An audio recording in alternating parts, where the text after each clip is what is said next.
didn't even set up the game, and I already get a huge sigh from you? Sorry. No, go ahead. Well, that game was my personal hell, just to be clear. The Rams, who we all know I hate because they left St. Louis, and the Bears, Packers, arch rival, who also knocked them out of the playoffs. It was a terrible, terrible setup for me emotionally. But of course the Rams would find a way to win that game last night. Of course the Rams, who you said have been hiding in plain sight all year long, go up to the frigid temps of Chicago. And even though Caleb Williams did have that interception to put them in a position to win, he had some magical moments and they found a way to survive. And I'm already bracing myself for maximum pain and annoyance. It's going to be Rams, Patriots in the Super Bowl. Again, I'm not predicting anything. This is just how I am compartmentalizing my emotions. I find like if you know what's coming and you brace yourself, it's easier when that moment happens. Is it going to be? Rams, Patriots in the Super Bowl, a rematch of the Spygate Super Bowl, which worked out so well for St. Louis. The Rams are going to win the Super Bowl, and it's going to be a year-long love fest about the Rams because the Super Bowl is in L.A. next year. So for a whole year, I'm going to have to hear about how great the Rams are, how great they are in L.A., and it's going to be miserable for me. Yeah, I mean, you could say that about the Rams. There's a lot of work for New England to do. A lot of things to clean up. Got to get better. Don't start that. Yeah, Jared Don't start Stidham's that. scary. Don't do that. Don't do that. Very good player. Don't do that. Been Listen, through a lot. The players and the coaches do that. You're a fan, sir. You ain't in the room game planning with them. You can go ahead. Or so you think. You can go ahead and peacock a little bit and be excited about your team. No, he can't. Being in the conference championship game against a backup quarterback in Jared Stidham. You can feel good They know about a couple of things about Yeah, but there's a reason why the Patriots are, 5-point favorites on the road? That's wild. In the NFC Championship game? Wild. Yeah, well, it's not wild. They don't have confidence that Jared Stidham can channel his inner Nick Foles. I mean, it is what it is. Fortuitous turn of events for your New England Patriots. I still don't understand why you're not fully on board with your team being a championship contender, even though you're in the Final Four. Yeah. Because we've only known each other for 3 years. If we knew each other for 20 years, you would know this has been me. Well, we've actually known each other longer than that. Saying I was on your show interviewing with you over a decade ago. In 2012, yes. But what I'm saying to you is, as co-hosts, as partners in crime here, I am miserable with success because I think, okay, well, they got to get better at this, they got to get better at that. Of course, I didn't expect this year. Not at all. I expected this next year. If you would have said to me before the 25-26 season, make a prediction for 26-27, I would have then said, yes, that could be the Patriots. Anyone who's going to argue they're not a year ahead of schedule is just lying. This is unreal what they have done this year. I can't believe this. Of course I'm loving this. I started screaming when Pop Douglas on the 4th and 1, I started screaming, booty, booty, booty, booty, booty, booty. I mean, that was, I couldn't believe that catch.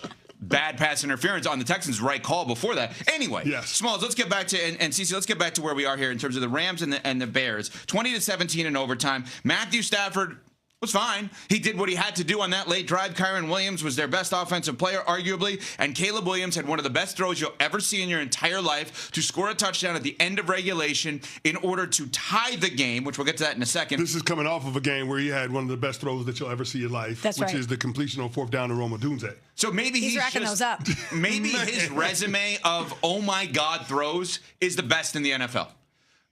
Honestly, in the short sample size, there's no better oh my God throw. He's got some magic in him. That's for sure. Than Caleb. I don't know a quarterback in the league that can make that throw other than Caleb Williams, and that's Patrick Mahomes included. I don't know a quarterback in the league that's going to attempt to make that throw. The guy was on the 45-yard line and threw a dime to the back pylon of the end zone to Cole Kmet on 4th down. You know how ice cold you got to be to even think that you can make that type of play? Because you know you have the skill set. That's right, yep. Right. An absolute dime, an absolute dart. So I get the heartbreak that Chicago Bears fans have sitting here today because your team had a real opportunity in overtime, and it just so happens to be with a miscue between your quarterback and DJ Moore. And I thought that was an egregious loaf by DJ Moore, not being more aggressive and crossing the safety's face on the deep crossing route that was schemed up to perfection by Ben Johnson. But, man, you got a quarterback that is absolutely special. And when it comes to talent, just sheer talent, he's eye to eye with everybody in the league.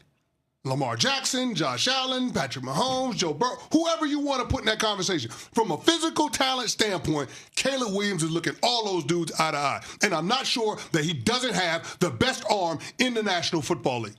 If you're a Chicago Bears fan, you feel great knowing that this is your quarterback moving forward and knowing that it's only up from here. Because guess what? This was year one with Ben Johnson and Caleb Williams.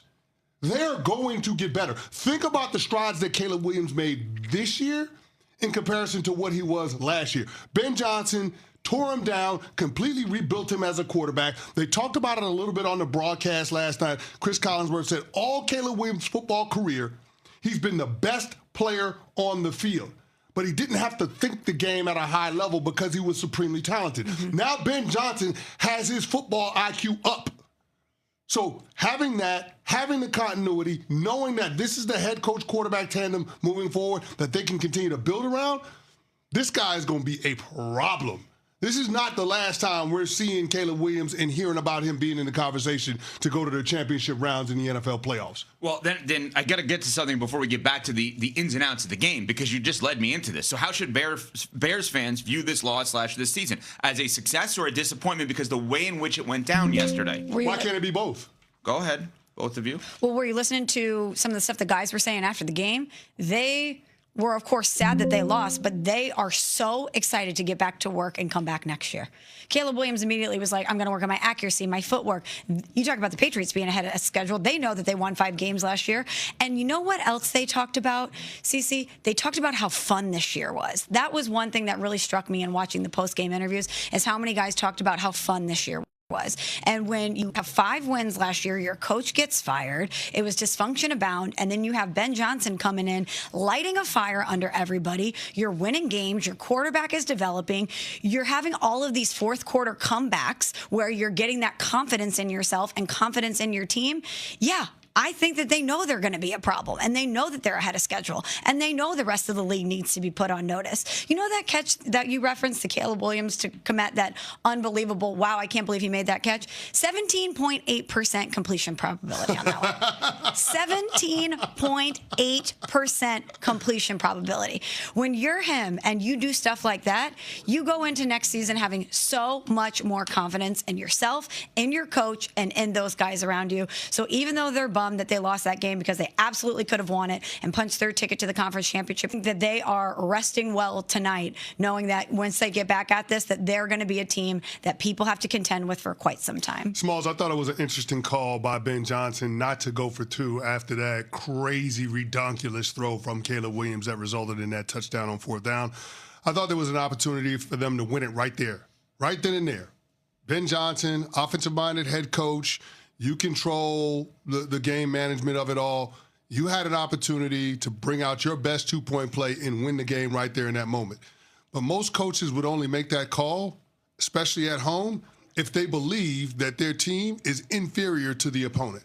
But it's clear, based on the game script and based on Ben Johnson deciding to kick the extra point and go into overtime, that he thought his team was better than the Los Angeles Rams. That's his belief as the head coach. And I understand why. Last night, the Chicago Bears had 62 runs plus completions. 62. A good number is 50. If you have 50 runs plus completions in a game, you're going to be hard to beat. For comparison, the LA Rams had 51 runs plus completions. They had 62. They ran the ball for $160.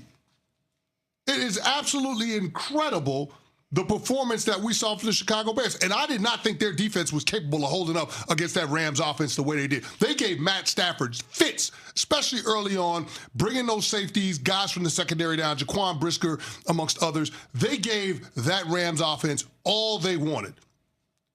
And the Chicago Bears made it a little closer than it should have been because of the multiple turnovers from Caleb. But I was surprised that Ben Johnson didn't go for the win in that moment at the end of regulation, but him not going for the win is a nod of confidence that he has in the guys on his team, that he believed that they could go into overtime against a team that has championship pedigree, against a team that has the only head coach quarterback tandem to win a Super Bowl together in these playoffs, and he thought that he could take care of them and he could best them.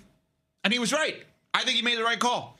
I don't think he made the right call on every fourth down leading up to that. Sure, and I that agree may with be that. an inconsistent mentality to not then go for it for 2 in that moment. But at 17-16 at home with that quarterback, I want to extend the game. And oh, by the way, I had the ball driving in overtime. It's not like he was wrong. I defend Ben Johnson on that one. I'm sure you're not going to defend Ben Johnson